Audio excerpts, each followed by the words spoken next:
Leopoldo, maestro. No, Bueno. sí, ¿sabes por qué soy maestro? Ujú. Estoy maestro que hago que el carrito como el peligroso. Ok, entonces vamos a decirle Leopoldo. Ok, sí me suena mejor. Ok, Leopoldo, ¿qué escuchabas qué se escuchaba en tu casa cuando estabas allá en Apure? ¿Qué tipo de música? Es curioso, sí, yo siempre me lo he preguntado. Yo, la música llanera, y fíjate, siendo del llano, yo no recuerdo mucha música llanera.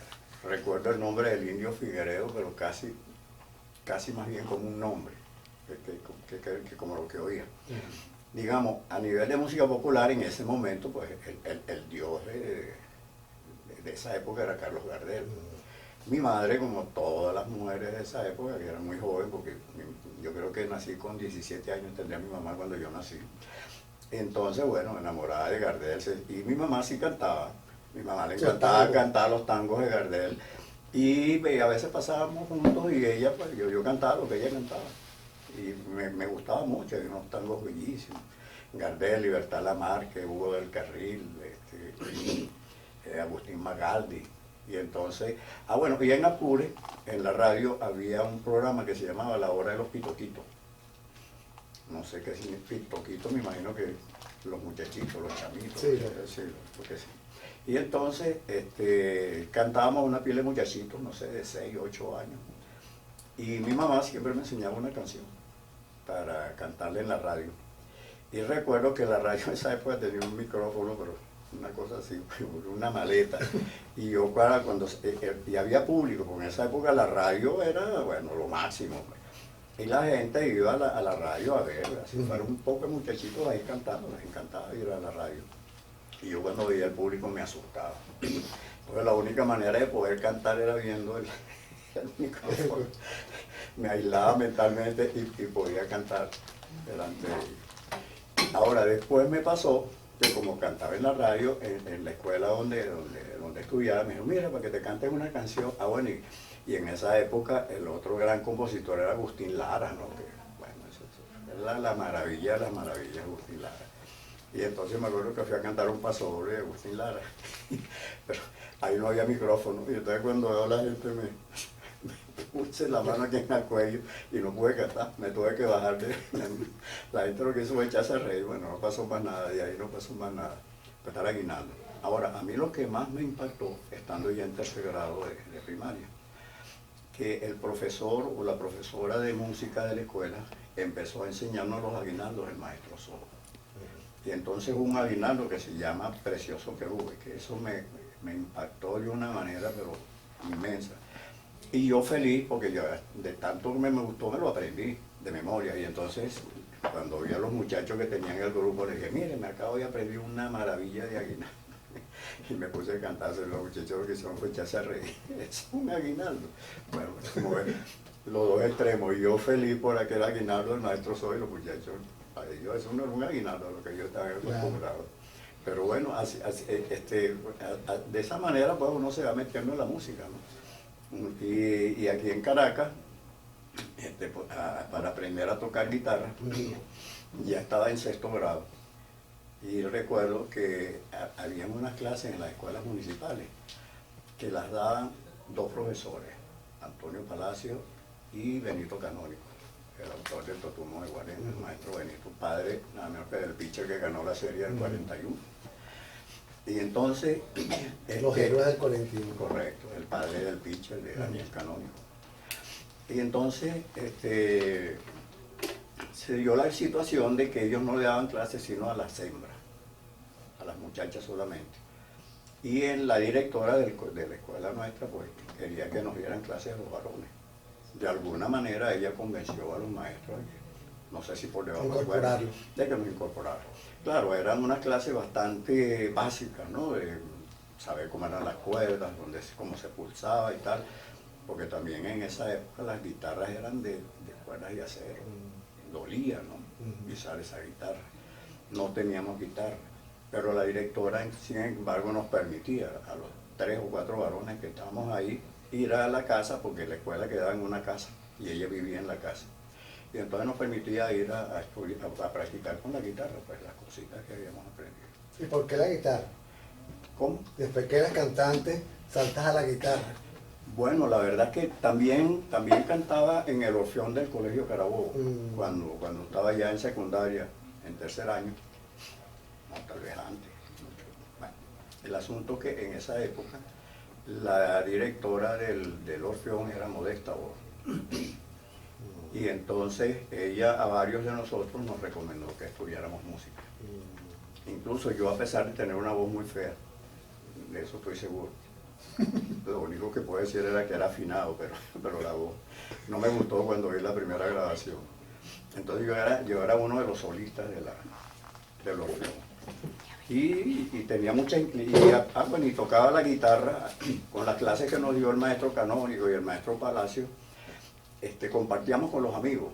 O sea, siempre teníamos un amigo que se sabía un bolero nuevo, un bolero que uno no se sabía, un vals que uno no se sabía. Y el amigo le enseñaba a uno el tono, lo que uno llamaba el tono, porque uno se iba aprendiendo unos tonos. Y así nos fuimos enseñando. ¿Era un serenatero? Sí, muchas serenatas. Sobre todo hacia los Jardines del Valle, cuando los jardines tenían su porche y su cosa. Porque yo tenía antes de inscribirme en la escuela de música, tenía que hacer un año de tenis solfeo. Y no lo tenía, pues yo estaba recién entrando al conservatorio. Entonces él me llevó a hablar con el maestro Borges para que... Se fue en 1959, ¿tengo entendido? No, menos. Menos. Okay. Porque en el 59 murió mi mamá y ya yo estaba como alumno normal, eso debe haber sido en el 58. Ok, un año menos. Sí. ¿Cuándo tienes tu primera guitarra tuya? Ya le voy a decir, alrededor del 56. Empecé a trabajar en la Benza y ganaba 400 bolívares. Y entonces hubo un amigo que quería que hiciéramos, cantáramos en un trío. Y entonces yo le dije, ¿cómo hago con la guitarra? Entonces, no, yo conozco un tipo que tiene una venta de guitarra. Y habló con él y me permitieron comprar una guitarra de 85 bolívares en 2 partes. Entonces, bueno, esa fue mi guitarrita. Yo no sé si sonaba bien, si sonaba mal, pero bueno. ¿La conservas todavía? No, ni de casualidad. No. De esa época. Sí, mi paso de Raúl Borges a Manuel Enrique Pereira fue muy importante. Porque el maestro Borges me recibió prácticamente porque me llevó Lazarde, ¿no? Entonces, y Lazarde, no, mire, este es amigo mío, y él toca ya algo y tal, no tiene que empezar desde cero. Claro, esa ventaja sí la vio el maestro Borges. Pero entonces, él me vio un problema que realmente yo tengo la mano muy pequeña.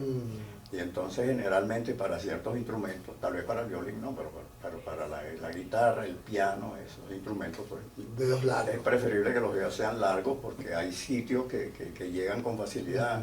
En cambio que una mano pequeña, a veces en el piano, para agarrar una octava tiene que estar tensa. Sí. Y entonces la tensión es fatal en una mecánica.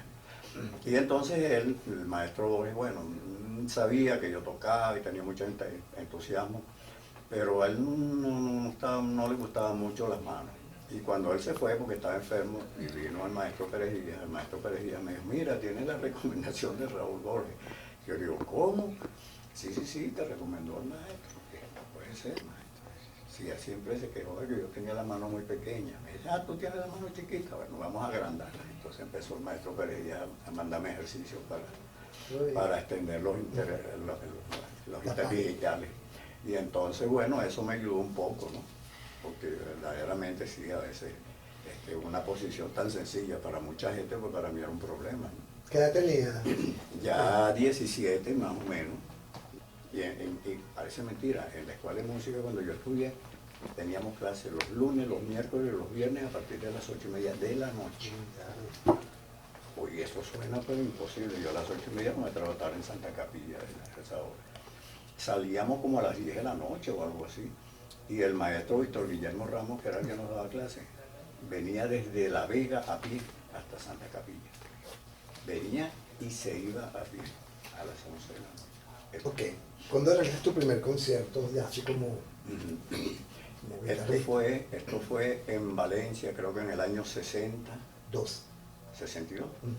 Entonces sí es correcto. En el Ateneo de Valencia. En el Ateneo de Valencia y después en el Ateneo de Caracas. Exactamente. Esos conciertos me los consiguió el maestro Raimundo Pereira, que siempre me tuvo un cariño muy especial el maestro Pereira.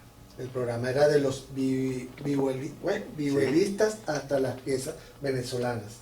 Fíjese, yo no me acordaba de eso. Me acordaba nada más que las variaciones sobre un tema de Mozart, que sí debe estar ahí en el programa. Cuéntame ese primer momento de cuando tienes tu primer encuentro pues, con... Parece mentira, yo no recuerdo haber estado asustado como me pasó en Apure, ¿no? Cuando era niño.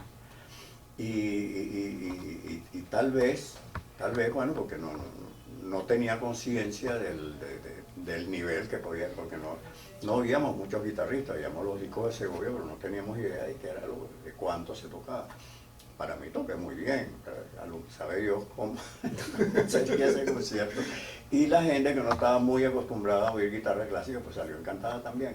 O sea, yo pienso que es lo que podemos decir un golpe de suerte, que a veces uno los tiene de mala suerte, pero ahí ese fue un golpe de suerte realmente. Sí. Y de paso me pagaron una cantidad que yo me quedé asombrado. No recuerdo que fuera mucho, pero no me lo esperaba. Exacto. Sí, no, y el de composición también, porque yo me gradué de composición con el maestro Lauro. Y entonces, a mí me dieron el diploma de compositor, y entonces Lauro me dice, mira, Leopoldo, anda al ministerio que te corrijan eso, que es maestro compositor. Ajá, maestro compositor con Antonio Lauro. Y entonces Lauro me dijo, mira, apúrate, porque ya yo estoy, verdad que ese año murió el maestro, me dijo, apúrate, que te arreglen eso, porque ya yo no voy a podértelo firmar. Y entonces sí, fui al ministerio. ¿Fue en el 73, 2? No, ya mucho antes, 81, 82. Después. Sí, Okay. Porque es que yo estudié con el maestro Lauro mucho después. Okay. Es que yo tenía una carrera muy, digamos que una carrera con obstáculos, ¿no? No son 100 metros planos, sino 100 metros con obstáculos. Sí. Y bueno, y estas cosas más bien a veces son favorables, ¿no? Porque uno aprende a lidiar con los problemas. Cuando uno ha tenido una vida muy fácil, pues no, el primer problema a veces lo tumba, ¿no? Y realmente en esa época conocí también de los el maestro José Antonio Ochoa, que después junto con el maestro Lauro y Flaminia de Sola hicieron el trío Raúl Borges. Bueno, cuando llegué a Venezuela, fíjese, yo antes de irme a España, lo que sí hice fue dar clases de música popular. Afortunadamente para mi situación económica, a mi esposa se le ocurrió que pusiera un aviso en el Universal, ofreciendo clases de guitarra, pero yo en esa época no tocaba nada. Y a mí me daba pena, decía, pero ¿cómo voy a poner a dar clases de guitarra? Entonces ella me dice, bueno, mira, averigua lo que está enseñando la gente. Y entonces me di cuenta que la mayoría de las personas que dan clases ahí, lo que sabían era uno que otro tono. Y los conocimientos de música eran cero. Y en música no sabían nada. O sea, lo sabían por esos dibujitos que hace uno con las cuerdas. Y entonces, bueno, yo por lo menos aquí puedo decirle a la persona que queda al lado. Aquí empecé a dar clases. Y fue cuestión, y ahí digo yo que fue cuestión de suerte. Porque eso fue en los años 60, 66, 67 por ahí, que aquí hubo un boom económico bastante importante. Y entonces mucha gente estudiaba guitarra. Incluso yo tuve una cantidad de alumnos que eran militares, que sus padres no lo dejaron tocar guitarra porque eso no era para hombres. No, pero yo ahora tengo mi dinero, me pongo viejo, lo que sea, me pongo a estudiar la guitarra. Y en esa época pues uno podía enseñar tango, bolero y ese tipo de música, que yo la conocía de niño. Bueno, el maestro Lauro, te voy a decir, el maestro Lauro nunca me regañó. Nunca. Pero era de un sarcasmo. Era de un sarcasmo increíble. Porque yo me acuerdo que estando estudiando composición, porque yo no quería estudiar composición. Yo como me había ido también con la guitarra, no, yo quería la concierto. Y entonces, pero mi esposa quería que yo estudiara composición, que la terminara. Yo había estudiado con el maestro Sojo unos años. Y entonces mi esposa sí quería que estudiara composición. ¿Por qué? Porque el director anterior de la escuela era guitarrista y compositor. Y entonces muchas personas de la comunidad de los corales se quejaban de que le habían mandado un paracaidista que no era compositor. Imagínense, por una escuelita chiquita, yo me acuerdo que... la gente de la abuela sabía, ¿no? Sí. Entonces fueron donde el director ayer le dijo, mire, ¿por qué nos mandan ese señor que no es ni compositor? Y entonces Vicente se ríe y le dice, mire, si a mí me piden un director para el Conservatorio de Berlín, yo no mando a Repollo. pero para esa escuelita está muy bien. Era una escuelita que apenas tenía 2, 3 años. Y los muchachos medio surfeaban, medio tocaban guitarra, o sea, era una tontería. Y ellos querían querían que les mandaran un, bueno, total, que está bien, se fueron acostumbrando. Entonces, ahí yo lo que hice fue, porque ellos me pusieron una fama de pirata, porque no la aguantó un venado. Pero entonces, ellos al final de año hacían unos cursos de conciertos, ¿no? Entonces yo hablé con la representante, porque hubo una de las representantes de ellos que sí me atendió con mucha cortesía. Le dije, mire señora, hágame un favor. Este año cuando vayamos a hacer el concierto, usted me hace el favor y le pide a todos los profesores que toquen junto conmigo. Yo voy a tocar, ellos van a tocar, los alumnos van a tocar y vamos a tocar. Todo eso iba a ser en el Makoto Sheraton. Ah, bueno, sí, cómo no, yo no veo ningún problema, bueno, cómo no. Total, que el día del concierto, entonces me vieron tocando, y entonces pasaron al revés. Ya, entonces ya no era el pirata, sino la estrella. Bueno, el punto medio, ¿dónde está el punto medio? ¿Me entiendes? Mire, yo soy una persona que acaba apenas de terminar, ni siquiera los terminé totalmente, pues los estudié de perfeccionamiento, me tuve que venir un poco antes, pero sí tenía un buen nivel. Salió, no es así. Entonces cuando yo estudié con el maestro Sojo, yo escribí muchas cosas, pero no conocía la forma, no había una cantidad de cosas que yo ignoraba, o sea, podía ser una buena melodía, pero nada más. Yo dejé los estudios después que me fui para España, no quería estudiar más composición. Entonces, estando un día en un concierto que hizo John Williams aquí, en el 75, creo que fue eso, en la sala de la CanTV. Estábamos reunidos ahí todos, estaba John Williams, Pérez Díaz, Alirio Díaz, etcétera, estaba el maestro Lauro al lado mío.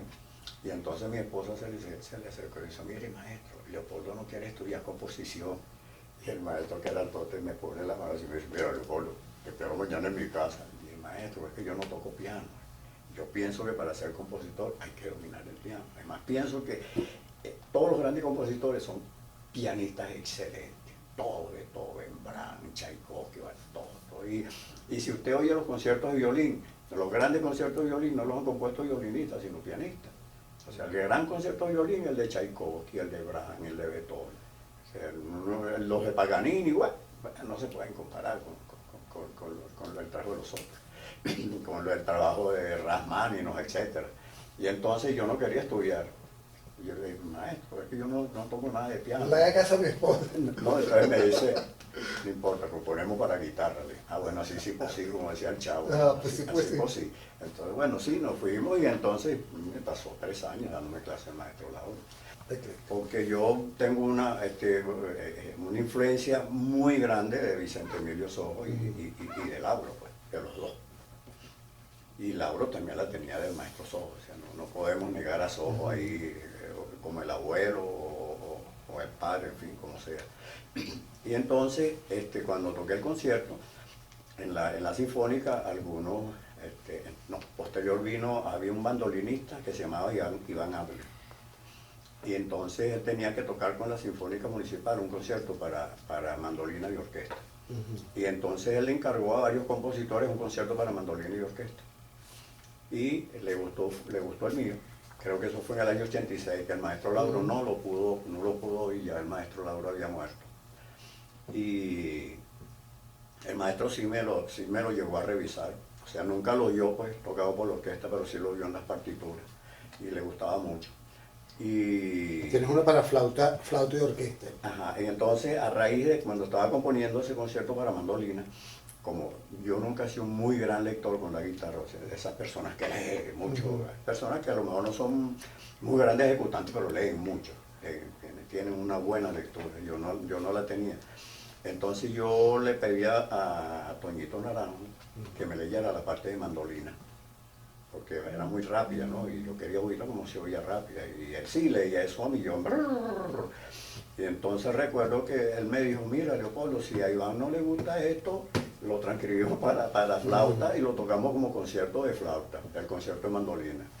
Entonces le dije, no, mira, Toñito, te voy a componer un concierto para flauta y orquesta. Porque normalmente agarro un tema y cuando lo toco con la guitarra, pues la misma ejecución me va sugiriendo algo. Entonces yo hago lo que me sugieren, pero después lo contrasto. A veces lo que me sugieren no me gusta. Por ejemplo, en el concierto de flauta, yo tenía un tema principal, ¿no? En el segundo movimiento. Y lo trabajé mucho. Y me acuerdo que estando en Margarita, dije, cónchale, el tema secundario que yo puse aquí, lo que sería el acompañamiento, me gusta más que esto. Y entonces a partir de ahí decidí, quité ese tema y entonces lo puse como tema principal. Pues lo que era secundario pasó a principal. Entonces es un proceso a veces también de tocarlo muchas veces, y entonces uno corrige. Se va dando también la medida. Eso es, usted compone una poesía y de repente las estrellas me miraron, no, me miraron las estrellas, o las estrellas mirándome, o mirándome las estrellas. Bueno, me vieron. Entonces uno va como acumulando la cosa, ¿no? Hasta que llega el momento que uno dice, bueno, está bien, ahí está lo que yo quiero, ¿no? Y entonces, bueno, y cuando estuve en Alemania, sí compuse una suite dedicada a Aldo Landuta, que era el guitarrista que me llevó allá, que fue alumno mío alguna vez. Una suite que la llamé Suite del Recuerdo, de 4 movimientos, una suite más o menos larga, bueno, larga para lo que componen otras personas, pero para lo que compongo yo sí, una suite más o menos de unos 15 minutos, algo así. Y eso fue en el 13, eso fue ya en el año 13 que estuve allá en Alemania. Y bueno, como para conservar un recuerdo pues del tiempo que pasé con él allá y que él siempre ha estado pendiente de mí. Y de otra cosa que compuse a un alumno mío, Douglas Esteves, que me encargó una vez una suite que la iba a estrenar, no sé por qué, con qué motivo, pero entonces hice una suite, es así con un corte un poquito contemporáneo. Cuando nosotros empezamos a estudiar guitarra, yo y todos hemos sido así. Quisiéramos en el primer año tocar el concierto Aranjuez. Y eso es básico. Todo el mundo, yo el primer año, y sobre todo porque uno tiene ese ímpetu de la juventud, ¿no? Que, no, y si tengo que estudiar 10 horas diarias en los estudios. Fíjese que, por ejemplo, el Vals Natalia, el maestro Lauro, ha sido una cosa increíble. Yo creo que todos los guitarristas que hemos empezado a tocar guitarra, esa ha sido una primera meta. Y yo ese vals aprendí a tocarlo sin saber leer música. Lo que le digo de la piscina. Ok, yo lo leía, pero nunca iba a ser un gran lector. ¿Por qué? Porque nadie me enseñó, leía los trancazos. El mío aquí, esto es el traste y tal, lo anotaba por ahí. Pero era tal el deseo de tocar aquello que no me importaba. No me importó demorarme todo el tiempo del mundo en aprender, hasta que por fin sabía yo cómo lo tocaba, pero lo tocaba. Entonces, no es lo mismo, ¿verdad? Cuando usted agarra un alumno con un proceso poco a poco, maneja 2 dedos, maneja 3 dedos, maneja 4 dedos, maneja las 2 manos juntas, en fin, todo ese proceso, cuando esa persona se desarrolla, puede dar pasos más adelante, 20 años, ni 30, ya en 40. Y entonces, a partir de los 85, 80, por ahí, me empezó el túnel carpiano en la mano derecha. Entonces se me empezaron a dormir los dedos. Entonces, y yo siempre tocaba horas bastante extensas, bueno, tenía una buena mecánica y casi siempre escogía horas largas y tal. Pero me di cuenta que se me empezaba a dormir la mano, sobre todo el medio de la derecha, se me empezaba a dormir. Afortunadamente tenía un amigo médico que estudiaba conmigo también. Me dijo, chico, yo creo que ese es túnel carpiano. Me dijo, lo malo es que eso hay que abrir por aquí y sacar la grasa. Y yo dije, no, yo toco poco, pero prefiero. O sea, el problema era que yo no podía hacer esfuerzo. Por ejemplo, yo en esa época tocaba conciertos para guitarra y orquesta. ¿Pero por qué? Porque en el concierto para guitarra y orquesta uno nunca toca más de 2 minutos seguidos. Siempre un ratico y un ratico la orquesta, un ratico la orquesta. Y entonces se me empezó a dormir la mano. Y entonces, cónchale, ¿qué hago? Bueno, dije, nada, aquí no hay nada que hacer. Incluso en esos días di un concierto aquí en la Biblioteca Nacional que fue un desastre. Yo recuerdo que estaba tocando una pieza que casi me paré, no hallaba, las manos me ardía mucho.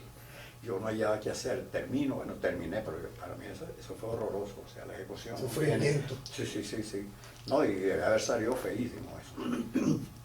Entonces, un alumno mío, Richard Arellano, me acuerdo, me dice, mire, profe, yo vi en el periódico que están haciendo la operación del túnel carpiano por artroscopia. Chico, me trajo el periódico Y casualmente, por eso yo digo, la suerte está en todo. Y que tiene que estar en todo, porque si no es así, yo a lo mejor ya hace años que no tocaba. Tenía un alumno que el padre de él era el jefe de traumatología del clínico. Y entonces cuando este alumno mío me da la información de que lo están haciendo con artroscopia, yo le digo al alumno que tenía ahí que el padre era del universitario, digo, mira hijo, pregúntale a tu papá si esto es verdad, lo que está en el periódico. Y entonces él fue y le preguntó al papá, y el papá me anda a decir, sí, dígale al profesor que eso ya aquí es un hecho, que se venga acá, que aquí tengo 5 cirujanos que lo pueden operar.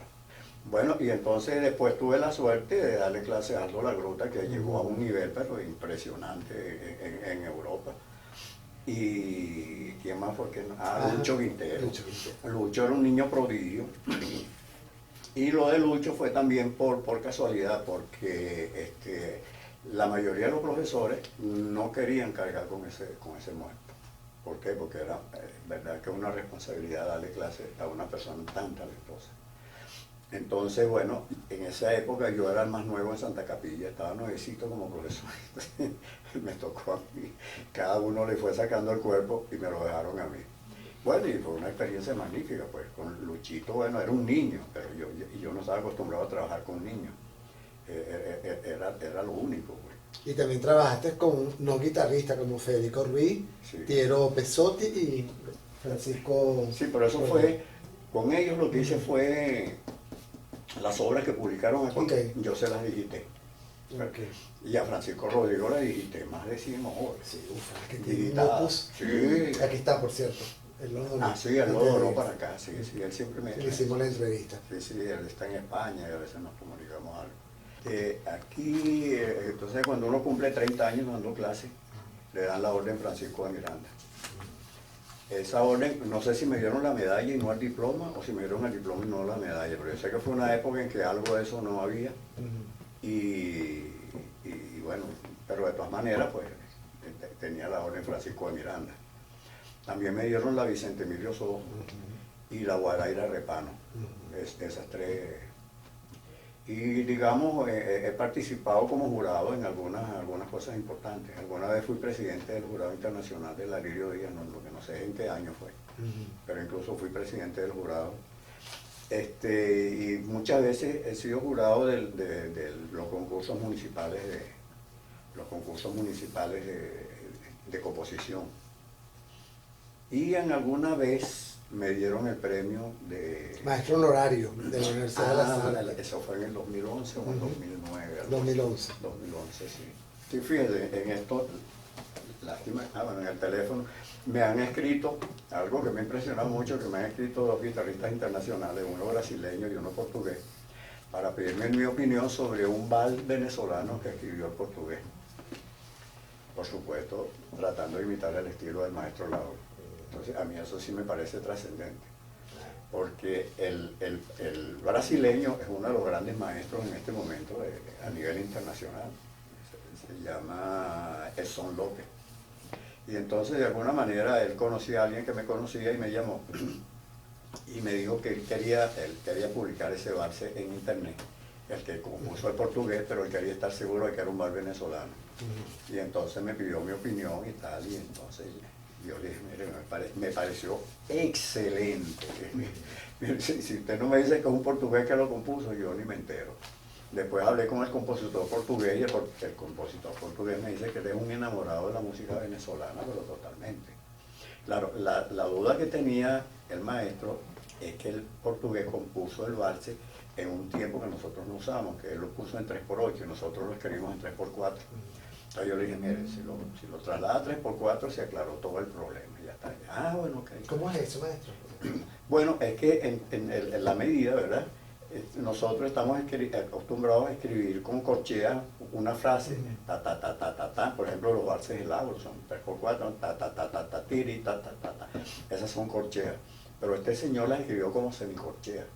Y el maestro, el que le iba a tocar, estaba acostumbrado a ver los valses venezolanos con corcheas y no con semicorcheas. Entonces yo le dije, bueno, no, suena igualito, porque es la misma relación. Lo que pasa es que la una la puede poner más rápido que la otra con el metrónomo. Entonces, tú pones la variación de las corcheas que duren igualito que la semicorchea. Solamente que en vez de escribir semicorchea, escribes corchea. Pero suenan igualito. Porque es la misma relación. En vez de decir 2, 4, 6, 8, decimos 12, 14, 16. Pero es exactamente igual. Y entonces él se le quitó. Pero bueno, me dio mucho gusto que hubieran pensado en el maestro Lauro, en la música. Y de hecho, este joven en portugués compuso un golpe que me pareció una maravilla, un golpe llanero. Y dije, bueno, pero ¿qué es esto? Y él dice que no conoce Venezuela, pero que él es un enamorado de la música venezolana. Y bueno, le digo, bueno, muchas gracias si les he servido en algo. Y ya cuando yo estudiaba con el maestro Lauro, él me mostró varios valses de compositores franceses, italianos y no sé de otra nacionalidad que habían compuesto valses al estilo Antonio Lauro. O sea que es más importante el maestro Lauro de lo que uno se imagina.